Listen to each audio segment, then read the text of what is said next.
இன்றைக்கி hello foodies தமிழில் ரொம்ப சிம்பிளாக ரொம்ப டேஸ்டியாக ஓட்ஸை வச்சு ஒரு பிரேக்ஃபாஸ்ட் எப்படி செய்கிறதுன்னு பார்க்கலாம். வாங்க இப்போ ரெசிபிக்குள்ளே போகலாம். முதல் ஒரு பேனில் 1 டீஸ்பூன் அளவுக்கு வெண்ணெய் சேர்த்துக்கோங்க. இப்போது இதை நீட்டாக எல்லா சைடும் ஈவனாக வர மாதிரி இந்த மாதிரி கலந்து விடுங்க. இப்போது இதில் தின்னாக ஸ்லைஸ் பண்ணி வச்சுருக்கிற பொட்டேட்டோவை 1/2 கப் அளவு சேர்த்துக்கோங்க. சேர்த்துட்டு இப்போ இதை ஒரு 2 நிமிஷம் வரைக்கும் நல்லா வதக்கி விட்டுடலாம். இப்போ இதில் தேவையான அளவு உப்பு சேர்த்துக்கோங்க. சேர்த்துட்டு இன்னொரு 2 நிமிஷம் வதக்கி விடுங்க. உருளைக்கிழங்கு நல்லா வெந்துடும்.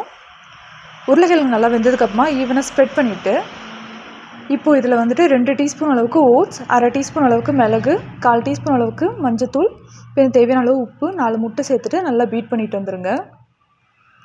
இப்போது இதை பொட்டேட்டோ மேலே ஒரு கோட் சேர்த்துக்கோங்க.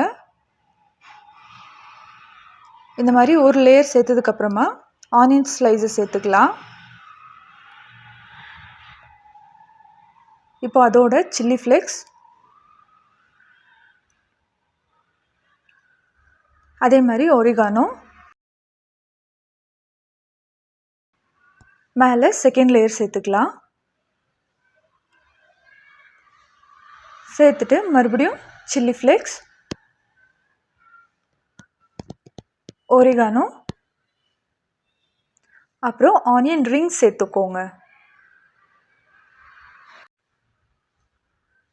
சேர்த்துட்டு இப்போ இதை ஒரு 3 நிமிஷம் நல்லா லோ ஃப்ளேம்லேயே வேக விடுங்க. வெந்ததுக்கப்புறமா இப்போது சைட்ஸ் எல்லாம் இந்த மாதிரி எடுத்து விட்டுட்டு ஒரு தவாவை யூஸ் பண்ணி இப்போ இதை நம்ம திருப்பிக்கலாம்.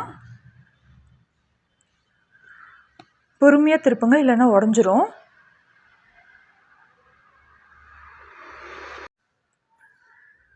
இப்போது மறுபடியும் தவாலேருந்து பேனுக்கு சேஞ்ச் பண்ணிக்கோங்க.